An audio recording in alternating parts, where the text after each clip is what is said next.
The Los Angeles sun burned low, casting jagged shadows across the cracked pavement outside Vaughn's grocery. Tom Hardy, baseball cap pulled low, shades hiding his eyes, slouched against his Jeep, scrolling his phone. He was just another guy grabbing milk and eggs, blending into the hum of the city. Then he heard it.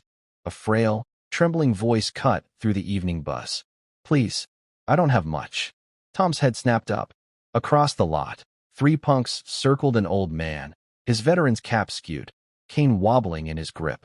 The leader, a wiry kid with a sneer, snatched the man's wallet, shoving him against a dumpster. The old man stumbled, his knees buckling, but his eyes blazed defiance. Tom's gut twisted. He knew that look, his grandfather's, staring down life's ugliness after Korea. Without thinking, Tom was moving, boots pounding asphalt. "Oi, back off." His voice, gravelly and sharp, sliced through the air. The punks froze, sizing him up. The leader smirked, tossing the wallet between his hands. "What? You some hero man?" Tom's fists clenched, his jaw tight. He wasn't Venom or Bane. He was just Tom, but the fire in his chest was real. "Give it back, or I'll make you." The punk laughed, stepping closer, but Tom didn't flinch. He grabbed the kid's wrist, twisting hard. The wallet hit the ground. The other 2 lunged, and Tom ducked a wild swing, his training kicking in. A fist grazed his cheek, stinging, but he tackled the leader, pinning him. "Stay down," he growled. Bystanders gawked, phones out, filming. The old man, panting, clutched his cane, eyes locked on Tom. Sirens wailed in the distance. The punks scrambled, vanishing into the dusk. Tom knelt by the veteran, his heart racing. "You all right, mate?"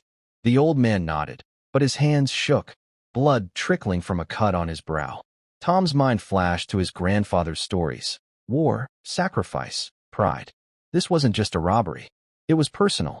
As paramedics arrived, Tom helped the man up, his own knuckles bruised. A cop approached, notepad ready. "You're Tom Hardy, right? Gonna need a statement." Tom nodded, but his eyes stayed on the veteran, wheeled toward an ambulance. A crowd gathered, whispers spreading. Then, a woman's voice cut through. "Tom, look out."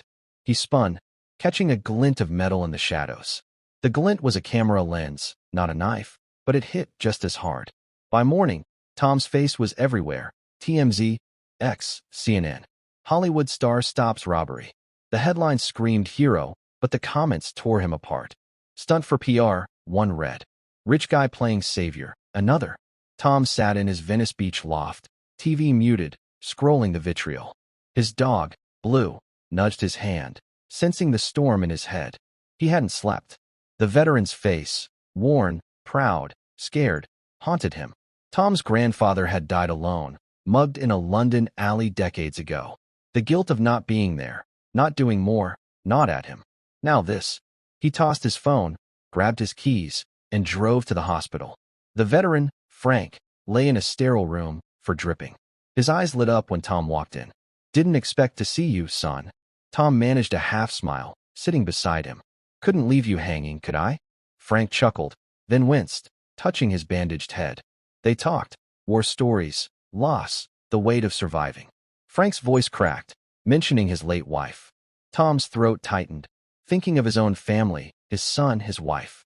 "You didn't have to step in," Frank said. "Most wouldn't." Tom shrugged, his voice low. "Most don't know what it's like to lose someone to cowards." The room fell quiet, the bond unspoken but heavy. Outside, reporters swarmed, cameras flashing. Tom ducked out a side exit, but a young nurse caught him. "Mr. Hardy, you saved his life. He's got nobody." Back home, the media circus grew. His agent called, frantic. "Tom, this is gold. Lean into it." Tom hung up, pacing. He didn't want fame for this. He wanted change. Frank's trembling hands, his grandfather's faded medals, they burned in his mind. He opened his laptop, typing furiously. A plan formed, reckless but right. He'd fund security for elderly veterans, starting in LA. But first, he needed to face the world, and the punks who got away. Tom stood in his gym, sweat dripping, fists hammering a punching bag. Each hit echoed a memory, his grandfather's voice, rough but warm, recounting battles over tea. "You fight for what's right, Tommy, no matter the cost." Those words had shaped him, from South London streets to Hollywood's glare. Now, they drove him to act.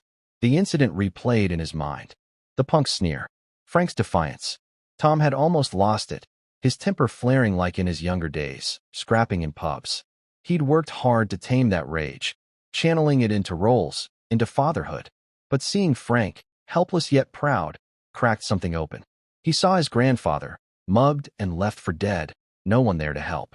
Tom met with his lawyer, drafting funds for a security program.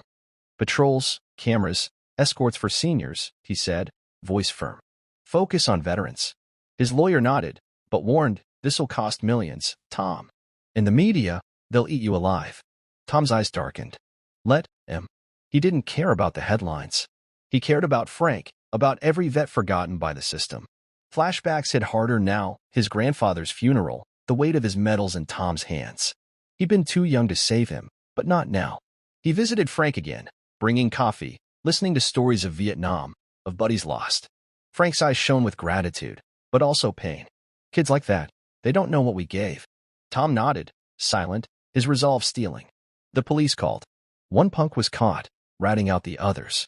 Tom could press charges, but he hesitated. Jail wouldn't fix this. He wanted prevention, not revenge.